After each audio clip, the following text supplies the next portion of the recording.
Okay, so when you have this thought process, you have this circumstance that happens to you, you have this trigger that takes place, and then you have thoughts about it.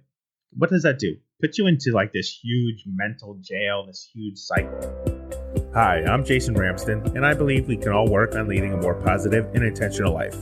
And this show details my journey by sharing my learning, stories, and conversations with guests. If you want to lead a more intentional life focused on being the best you possible, please subscribe today. Now, let's get into today's episode. Hello, my positivity posse. My journey continues, so welcome back. If you're a first-time listener, welcome to the show. If you like today's episode, please make sure to rate, review, and share, and tag me on social @_JAY Ramsden on most social platforms. Now, we only grow when you review and share the show, so thanks so much for the consideration. Today, we're jumping right into challenging our own preconceived notions about our own self-worth and value. The hard work continues for me, my friends, and I know it does for you, so let's jump right into today's episode. All right, so here we are. We've spent basically our entire lives going through a series of events that have formed us into who we are right now. So for me, as part of my journey, we're talking a little bit about having this weight of not living up to who you think you are. So for me, not living up to who I think I am or the potential that I have. And when you start to have those thoughts in your mind, good God, is that just absolutely crushing? You get to this point where you're saying, what really is my value? What really is my self-worth in this world? For me, I've got this show, got a coaching practice. Impact One Media is my company. I'm looking forward to impacting the lives of others. But when I put content out there, I'm wondering, is it resonating with people? Is there value for people on the other end? And I don't say that at all to have you go, oh, well, poor guy, he's putting stuff out into the world and nobody's giving stuff back.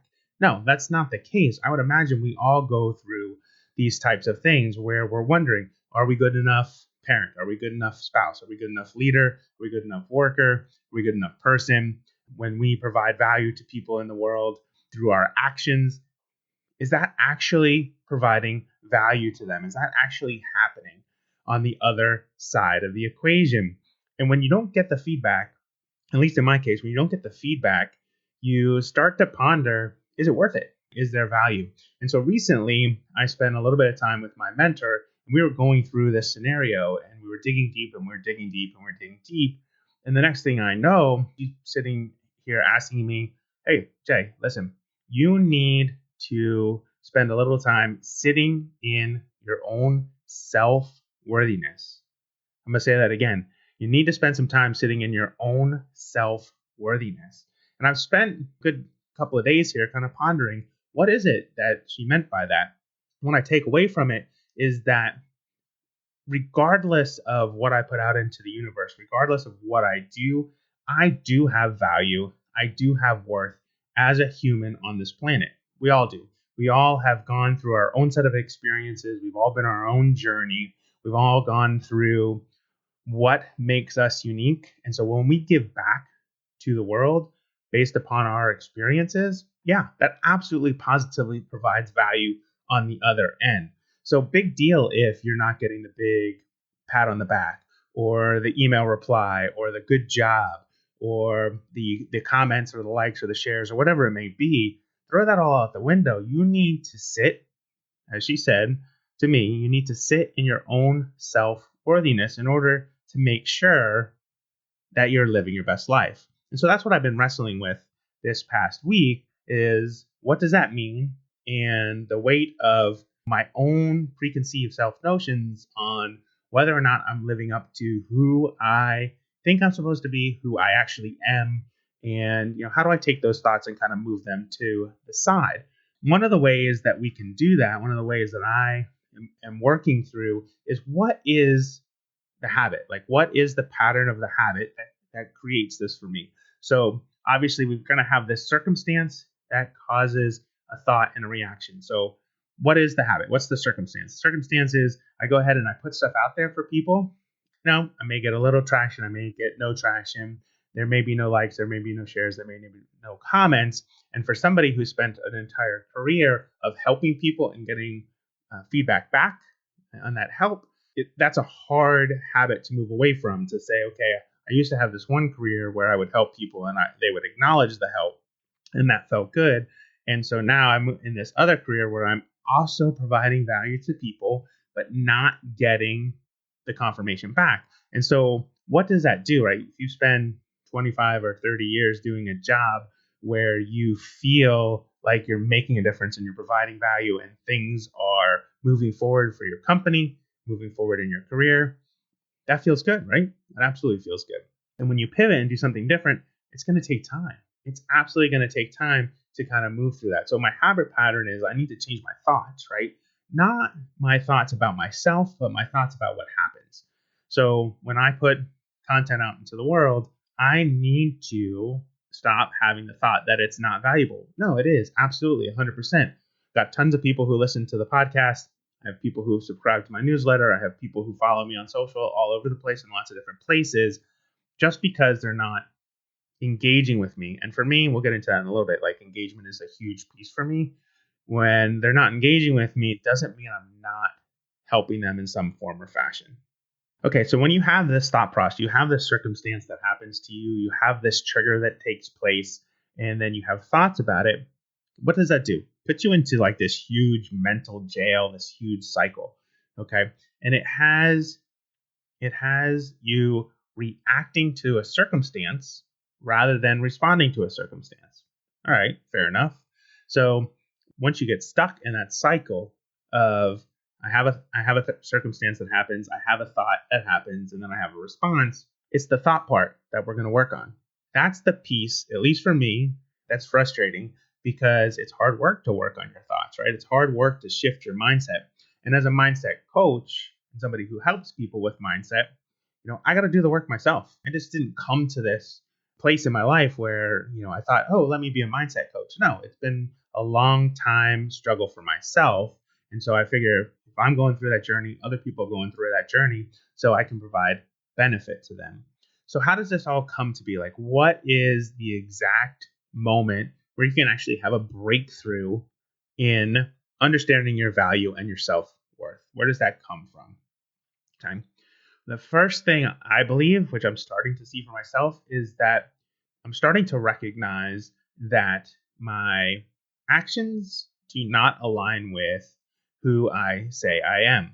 The action is I don't believe I provide value to others, and so that negatively affects my concept or my preconceived notion about my own self-worth. But that doesn't align with who I say I am publicly. I am a mindset coach. I am somebody who thrives on providing value to others. I believe I'm making a difference. I believe on helping people and organizations grow. Those don't align. When I don't believe in my own value, how can I provide value to others? So there's no alignment. There's a misalignment between my thoughts and my actions and who I say I am and who I want to believe that I am. What's the coping mechanism there? What happens when you kind of have this mindset, you get locked in this jail? In order to have that breakthrough, right, you have to go through a series of breakdowns. Now, I'm not saying like a huge breakdown. That's not going to happen for you. There's not going to be a huge breakdown, but there are minor ones. We all have little tiny minor breakdowns every single day. That's what's going to kind of propel you forward to say, okay, let me dive inside myself. Let me go into, right, my coping mechanism. Maybe I'm getting lost in Netflix. Maybe I'm getting lost in a show. Maybe I'm just spending time thumbing social. Those are all coping mechanisms to when I'm feeling poor about myself because I've created this illusion of that I don't have value or worth. Okay. In order to break out of that cycle and able to get out of my own head, it's all about the habit patterns. When I do X, I need to do Y. Okay. And so when I post content, I need to not worry about it. When I create a show like I'm creating here, and I post it out to the world, I don't need to worry about what the stats are. When I write a blog post and I put it out into the world, I don't need to worry too much about who is responding to it, whether or not it's gaining traction. None of that matters because, and here's the big thing, right? It doesn't matter because as a human being, as a person, who has had a distinct history, who has had distinct experiences, who has gone through life in a certain way. I'm the only person. There's nobody else that has gone down the same path that I've gone. All right. It's my journey. It's nobody else's. And because of that, because of my experiences, because of my journey, because of the things that I've taken away from that, I have value. I have worth. I can give back to people by sharing my story and sharing my beliefs, my thoughts, and how I'm moving through this self-discovery journey. I said it the other day, posted it on Instagram. It was kind of a little bit of a funny thing. It says, yeah, I'm working on a book. It's going to be titled Becoming Jay. Going to have one chapter with one sentence. And that sentence is, it's hard frickin' work. It's absolutely hard frickin' work. You can't become a better person just overnight, right? It's going to take time, but you have to work on it. You have to work on removing your limiting beliefs. Your limiting beliefs are exactly what's holding you back from believing in yourself, believing in your self-worth, believing in your value, believing the difference that you can make in this world. And so it's all about removing the limiting beliefs. And in order to remove the limiting beliefs, you have to focus on the circumstance and the thoughts that arise. So you need to reframe your thoughts. All right, so what comes next, right? We've talked about breakthroughs a little bit. We've talked about the journey that I've been on. I'm doubting my self-worth. I've been doubting my value in this world. And so what comes next? There's a really great phrase that says, to be reborn, you have to die first. And I'm not saying literally, but in order to change yourself, right? That's my whole thing, becoming Jay. That's now my new thing, right? Is that Jason Ramsden is my name. Jay is what my family and friends call me. So I want to move from this professional Jason to this personal kind of value-driven Jay. And I need to shed that, right? I need to shed what was old in my previous life, in my previous job. And now I'm focused on this new opportunity.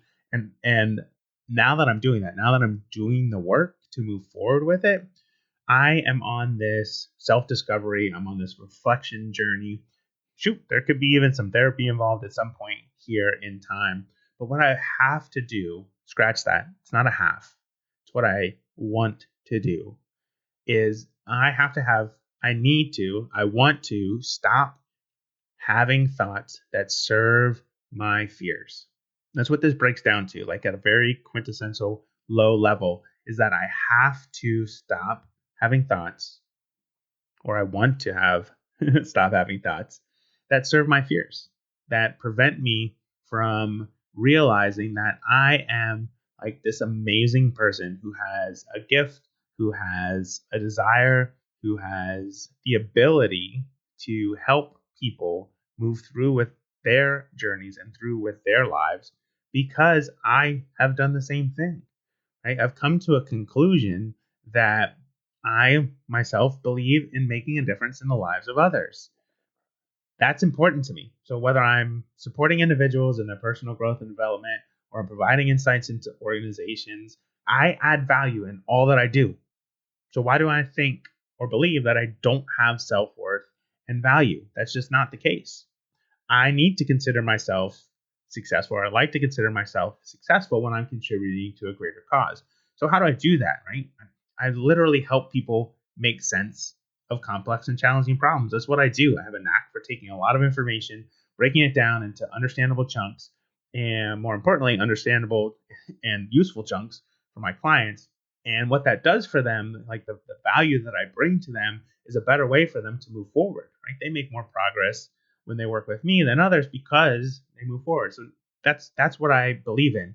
Why I am having limiting beliefs and doubts about my ability to help people move forward is part of my self-discovery journey. And I know you're on that journey yourself. If you listen to this podcast, you certainly may be on that journey. You probably gravitate to it because we have a lot in common. I think a lot of people today are probably wondering about their value and self-worth. I mean, the country's talking about this great resignation. I read a great article today talking about it actually is the great reshuffling. And I love that phrase. People are reshuffling their lives. They're reshuffling what's important to them. And I think along the way, as people are reshuffling their priorities and reshuffling what's important to them, they're going to ultimately find their value and their self-worth in this world. I believe that 100%.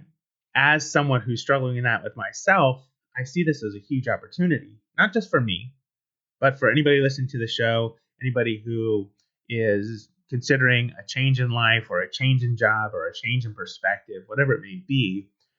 I believe it's coming. I believe that the world is going to be a better place here in the next 12 to 18 months. I feel like people are shifting their priorities, and it's all going to help them discover their value and worth, and it's going to make them, make themselves better, and make the world better. Like, I see that coming down the path. All right, my friends, if you liked today's episode, please give us a 5-star rating wherever you listen, and share this episode, as word of mouth is the only way this show's message grows. And finally, as I close every show, thank you for being here today, my friends. Your gift of time listening to this show means the world to me. And as always, be well, be happy, be you. And until the next time, may your quest for positivity begin today. For more on my positivity quest, follow me at _JAY Ramsden on Instagram, TikTok, and Twitter. If you liked today's episode, please give us a 5-star rating and review on your favorite podcast app, or visit podchaser.com and search for Positivity on Fire.